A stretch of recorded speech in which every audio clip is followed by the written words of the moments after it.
کہ نبی پاک صلی اللہ علیہ وسلم پر گستاخی ہمیشہ کی گئی اور اللہ رب العزت نے ان کو کیفر کردار تک پہنچایا۔ صحابہ اکرام نے ہجوم نہیں کیا، صحابہ اکرام نے نعرے بازی نہیں کی، نبی پاک صلی اللہ علیہ وسلم سے اجازت چاہی گئی کہ یا رسول اللہ فلاں آپ کے بارے میں گستاخی کرتا ہے، کیا ہم اسے ختم کر دیں، کیا ہم اسے سبق سکھائیں؟ اللہ کے رسول صلی اللہ علیہ وسلم نے کہا کہ نہیں، اللہ اس کے لیے کافی ہے۔ نبی پاک صلی اللہ علیہ وسلم پر جن لوگوں نے گستاخیاں کی ان کو اللہ رب العزت نے ایسے ایسے عذاب سے ان لوگوں کا حشر کیا کہ تاریخ اسے یاد رکھتی ہے۔ نبی پاک صلی اللہ علیہ وسلم کو کعبۃ اللہ کے سامنے چھیڑنے والے، نبی پاک صلی اللہ علیہ وسلم پر اوجھڑی رکھنے والے، نبی پاک صلی اللہ علیہ وسلم کے قدموں میں راستوں میں کانٹے بچھانے والے، نبی پاک صلی اللہ علیہ وسلم کو پتھروں سے مارنے والے، ان سب کو اللہ رب العزت نے ان کے کیفر کردار پر پہنچایا۔ اللہ رب العزت نے ان کو عذاب دیا۔ تبت یدا ابی لہب وتب ما اغنی عنہ مالہ وما کسب سیصلی، یہ اس صورت کے اندر اللہ رب العزت نے اس کی شامت بتا دی کہ اللہ کے رسول صلی اللہ علیہ وسلم کے ساتھ جو گستاخی کرے گا اس کے ساتھ کیا ہوگا۔ لیکن صحابہ اکرام نے کبھی جلوس نہیں نکالا، صحابہ اکرام نے کبھی نعرے بازی نہیں کی، صحابہ اکرام نے کبھی احتجاج نہیں کیا۔ ہاں اس کی اجازت ہے، اگر ہمارا ملک جمہوری ہے تو قانون کے حساب سے ہم آگے جائیں، ہم اپنے آپ کو محفوظ رکھتے ہوئے آگے بڑھیں۔ کہیں ایسا نہ ہو جیسا کہ آج ہو رہا ہے کہ ہمارے نوجوانوں کو مارا جائے، ہمارے نوجوانوں کو گھروں سے گھسیٹا جائے، ہمارے نوجوانوں کو لاک اپ میں ڈال دیا جائے،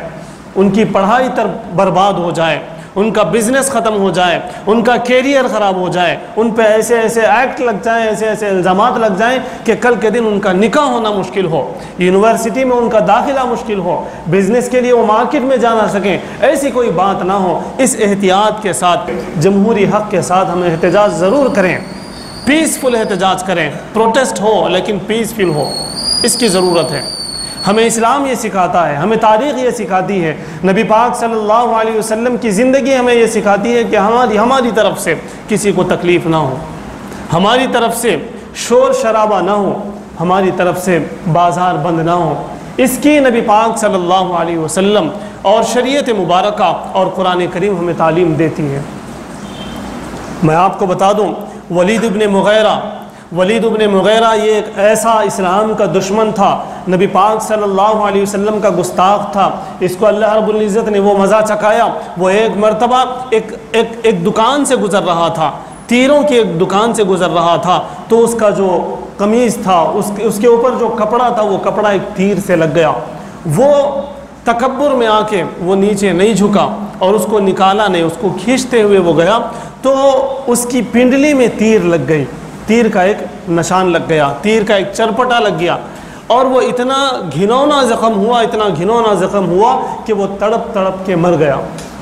نبی پاک صلی اللہ علیہ وسلم کی گستاخی اس نے کی، اللہ رب العزت نے چند دن میں اس کو ختم کر دیا۔ عاصم ابن وائل ایک اور گستاخ رسول صلی اللہ علیہ وسلم ہے، اس نے گستاخی کی، اس کو ایک معمولی سا کانٹا چبھا، اس نے سمجھا کہ یہ معمولی سا کانٹا ہے، لیکن اس کانٹے کی وجہ سے اس کے پیر میں ورم آیا، اور وہی ورم اور وہی کانٹا اس کی جان لیوا مہلک بیماری بن گئی اور وہ ختم ہو گیا۔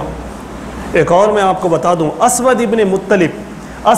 مطلب ایک آدمی، اس نے نبی پاک صلی اللہ علیہ وسلم کی شان میں گستاخی، اللہ رب العزت نے اس کی آنکھ میں ایسا درد لایا، تاریخ میں یہ لکھا ہوا ہے، اس کے بارے میں یہ بات لکھی ہوئی ہے کہ اس نے اس درد کو کم کرنے کے لیے اپنا سر دیوار پر پٹکتا، پتھروں پر پٹکتا، لیکن اس کا درد کم نہ ہوتا، وہ اپنی جان دے دیا دیواروں کو اپنے سر سے مار مار کے۔ یہ نبی پاک صلی اللہ علیہ وسلم کا گستاخ تھا، اللہ رب العزت نے اس کو اس طرح کے عذاب دے دیا۔ ایک اور آپ سنیے، اسود ابن عبد یغوث،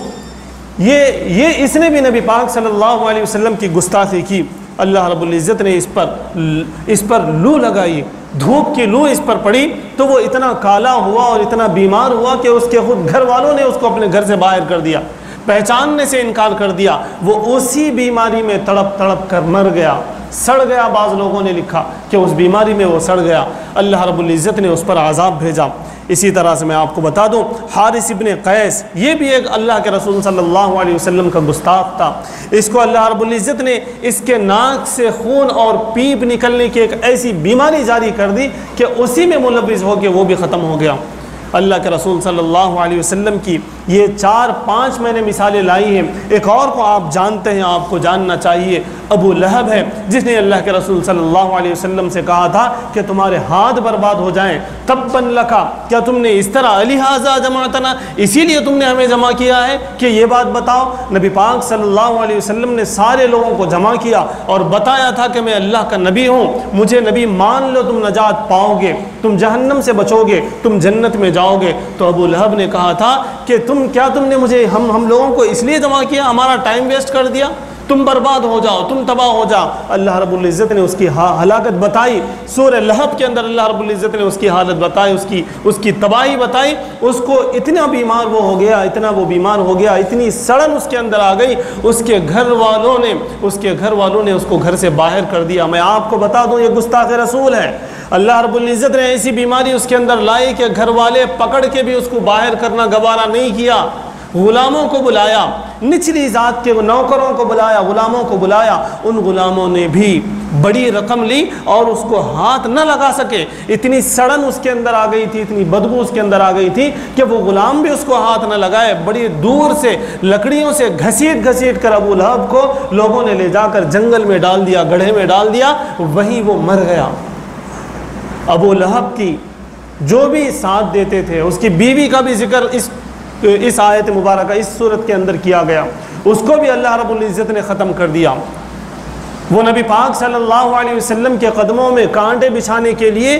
جنگل جا کے وہ لکڑیاں لاتی تھی، تو جس رسی سے بن کے وہ لکڑیاں لاتی تھی، اسی رسی سے اس کو پھانسی ہو گئی، غلطی سے پھانسی ہو گئی، انجانے میں پھانسی ہو گئی۔ بعض لوگوں نے یہ تک بتایا کہ اس کے پاس ایک ہار تھا، قیمتی ہار تھا، پورے مکے کے اندر کسی کے پاس ویسا ہار نہیں تھا، بڑا فخر تھا اس کو اس ہار پر، وہ ہار اس کے گلے میں تھا۔ لکڑیاں اس انداز سے گر گئیں کہ اس کو وہ پھندا بن گیا اور وہ مر گئی۔ میں آپ کو بتانا یہ چاہتا ہوں کہ نبی پاک صلی اللہ علیہ وسلم پر گستاخی ہمیشہ کی گئی اور اللہ رب العزت نے ان کو کیفر کردار تک پہنچایا۔ صحابہ کرام نے ہجوم نہیں کیا، صحابہ کرام نے نعرے بازی نہیں کی، نبی پاک صلی اللہ علیہ وسلم سے اجازت چاہی گئی کہ یا رسول اللہ فلاں آپ کے بارے میں گستاخی کرتا ہے، کیا ہم اسے ختم کر دیں، کیا ہم اسے سبق سکھائیں؟ اللہ کے رسول صلی اللہ علیہ وسلم نے کہا کہ نہیں، اللہ اس کے لیے کافی ہے، ہمیں آپ کو اس پر کچھ زبان درازی کرنے کی ضرورت نہیں ہے، اس پر ہاتھ اٹھانے کی ضرورت نہیں ہے، اس کو سزا دینے کی ضرورت نہیں ہے۔ میرے دوست، تو یہ تو بات میں آپ کو بتا رہا ہوں مکہ مکرمہ کی، مکی دور کی۔